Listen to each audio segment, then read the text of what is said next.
Hello, and welcome to the Famous Musicians Podcast.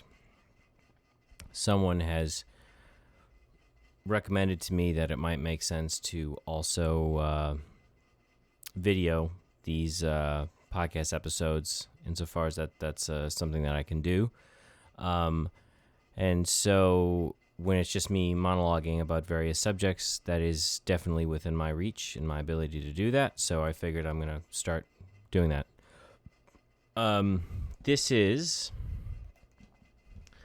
the 36th episode of the Famous Musicians Podcast. And the title of this one, I've decided, is called Facebook and Instagram and How They Shape Music, Politics, and Professional Life. So it's sort of music adjacent. So figured I could do it on a musical, on a music podcast. So at some point I need to tell you who the Murder Dolls are, because I don't particularly like their music, and I think that's important to talk about things that you find that you have trouble understanding. So before I go into just me waxing poetically about the aforementioned title of this podcast episode, let me explain to you who the Murder Dolls are. And I would be remiss in my duty here to try and represent as all the different types of music as I possibly can if I didn't also give you a recommendation of a song to listen to. So, as far as a recommendation of a song to listen to, the first couple songs that come up when you type them into YouTube should suffice as something to give you a good taste of the Murder Dolls. They did a cover of Billy Idol's White Wedding.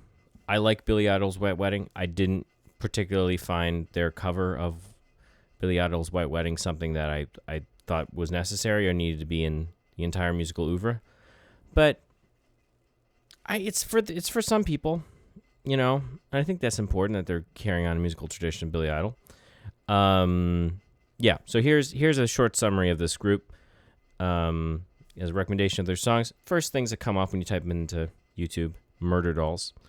The Murder Dolls they just broke up, an American horror punk and heavy metal band founded during 2002 in Hollywood, California.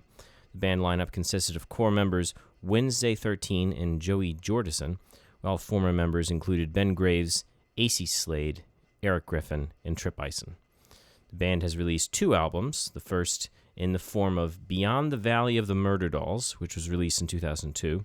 The band had limited initial success in the United States, though their album and singles charted well in the United Kingdom, and around the same time they picked up a strong following in Japan.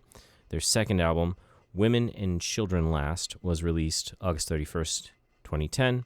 Wednesday 13 confirmed the band split in an interview July 2013. A lot of their lyrics are about horror films.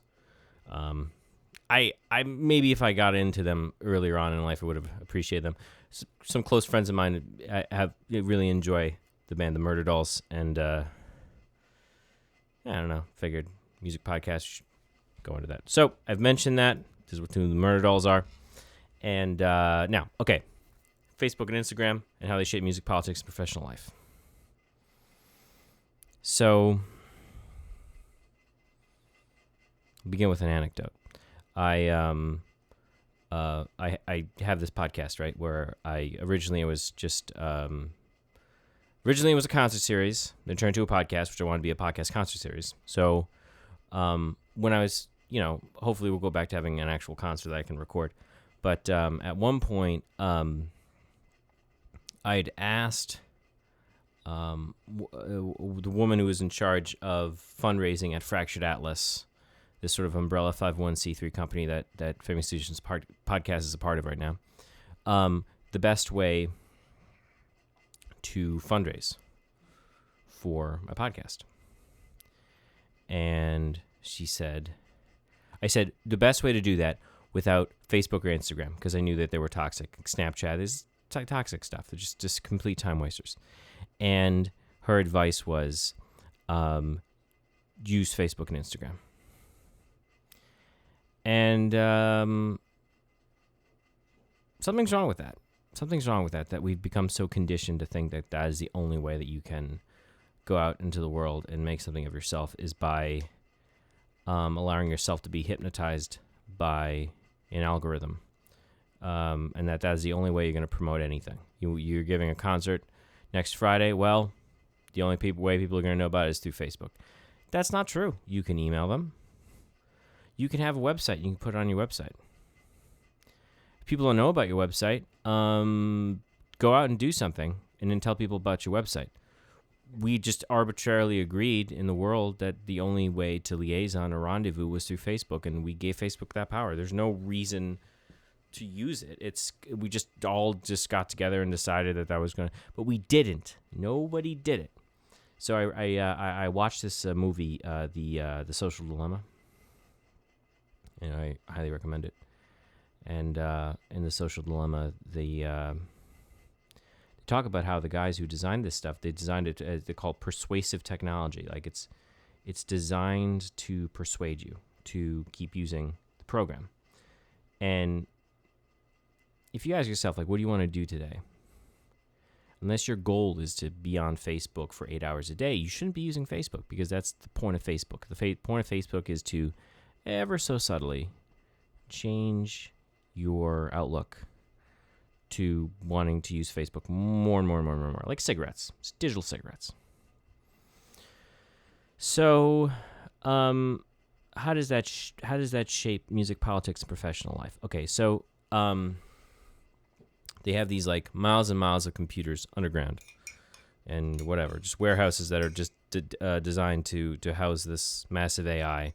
And the point of the AI is to figure out who will be the best candidate for whatever advertisers you enlisting the help of the AI to sell you something, right? So if you they have the information that you've looked at a shoe ad in the sidebar for longer than 5 seconds, and they know that Zappos will have hired Facebook to say, well, if someone looks at this shoe ad for more than 5 seconds, show them Zappos, right? So what does that do for... Where was I going with this? What does that do for music?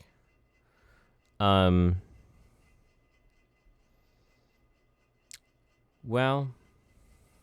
what it does is... Here we go.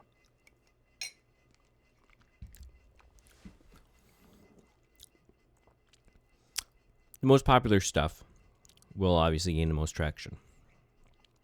And what is going to be the most popular is whatever engaged with the user base that's utilizing the program. So what's going to engage? It's going to be stuff that it's really visually appealing. It's going to be something that is in a popular style of the day. It's going to be something which utilizes a healthy amount of sex appeal. And it's also going to be something which probably won't challenge you intellectually or spiritually. It's going to be the lowest common denominator. Will most likely be what gets touted, put to the top. So, I mean, obviously that's sort of been happening with pop music in general for a long time. But I think that's sort of, what do you say? It's a catalyst, I guess. It speeds things up to make things even more brainless and stupid. Let me give you an example. If you look at like Cardi B, right, who had the WAP song, WAP,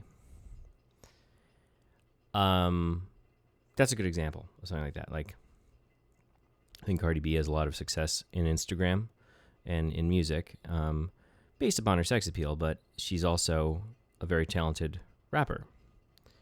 But she puts all of her focus on making something which is going to be as salacious as possible and glorify sex, because it'll be a commercial hit. But if we were living in a world where Facebook wasn't permeating every aspect of life, or Instagram, she might have felt motivated to make a viral song about, the impact of the Crusades on commerce. I don't know, something interesting. Like, I'm just saying, like, we don't need to add more fuel to the fire of, like, the stupidest, lowest common denominator is what gets put up. Like, that's something which is just going to happen already. We don't need technology further encouraging that. You know, technology should sort of elevate the discourse, not keep it earthen-bound. You know what I mean? Okay, how does that affect politics? With politics, it's cool because it doesn't matter, like, because the algorithm is choosing what's going to come to the fore, right? So if you say Joe Biden's a werewolf, that will be put forward, right? Because, like, that would just be crazy. If you had a picture of a werewolf and you Photoshop Joe Biden's head on it, be like, Happy Halloween, Joe Biden's a werewolf. People would be like, yeah, okay.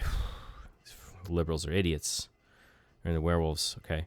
Or if you said Donald Trump is one of the RoboCops that was deficient, that was sent from the future to make a mockery of humanity, whatever. Like, that the computer, the supercomputer that's designed to just, like, get as many eyeballs on things as possible, doesn't have the ability to parse out what's true. There's no objectivity. There's just what's going to get the most likes, what's going to get the most traction.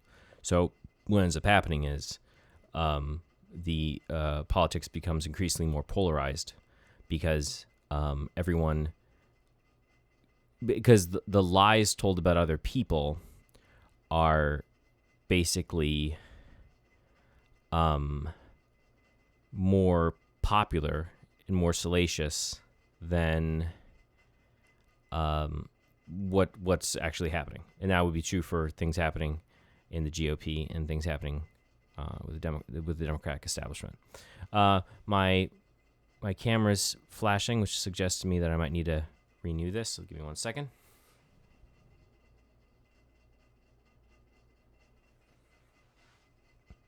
Oh, here's another sync one. Great. Now, how do Facebook and Instagram, how do they shape professional life? Great. Oh, great question. Thank you for asking me.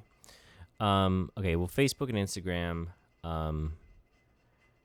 what they do is they just take your private life and they make it completely public.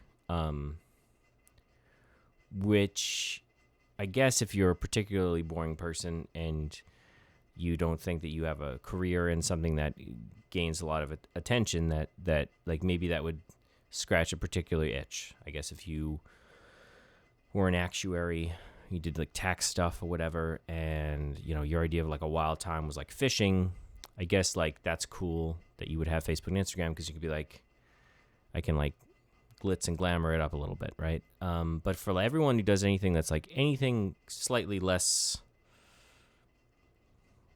on the conservative side, on the more, you know, Elizabethan side, I think it's just basically you're just building up something you're going to regret later, because whether you realize it or not, you're building this sort of lasting monument to opinions you have about things, which will be used against you, and things you like, you know, and I don't know, like if you're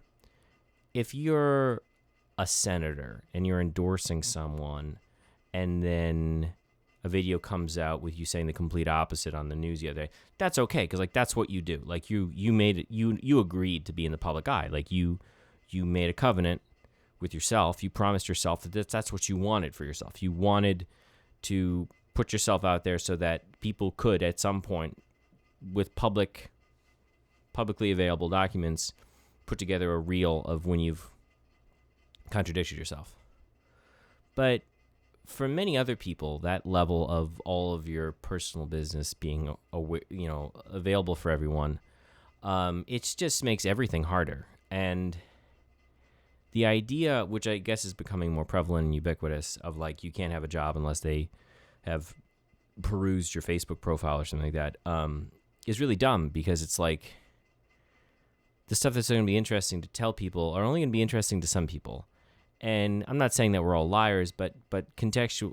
I think we all have a healthy amount of contextual intelligence, and there's things that I want to tell some of my friends who are a different sexual orientation, or some of my friends who are at a different political party, or aren't professional musicians, that, you know, I don't want to just let everyone see that one thing, and it I don't know, there's no need to have like an Access Hollywood, like, hey, check out the scoop on what I feel about this. I don't know. So yeah, it's just a massive liability. And again, it's like publicizing something on Facebook and Instagram is like trying to buy ad space in an opium den. It's like there's a cork board on the opium den, and you're like, well, everyone comes to this opium den to use opium, so I mean, everyone's here doing opium, so this is the only way to promote myself. So I guess while everyone's getting hooked on this opium, I'm just going to put a little post-it and let people know I'm giving a concert on Sunday. It's like, okay, but they're at the opium den to do opium. People are on Facebook for their 5 minutes of fame so that they can get into a Twitter rant or, you know, an outrage machine or something at someone who didn't like something they posted, which they were clearly doing for the sake of eliciting an argument. So it's not designed for that, and to repurpose it that way is to do it out of desperation, because with infinite time and money and capital, whatever, like you wouldn't compromise to the point of using something which is so clearly not for anything. There's no point to it's just gratifying your ego, just your own desire to appear a certain way in front of other people, which is fine in the way that it's normally integrated into social life. But I think it reaches a point of excess with technologies like Facebook and Instagram. Yeah, I mean, there's photos people have on there. There's conversations people, and it's like they own all of that. You know, and I guarantee you have a conversation on Facebook that you wish you never really had. I know that can't just be me, you know. And when I had more photos up, if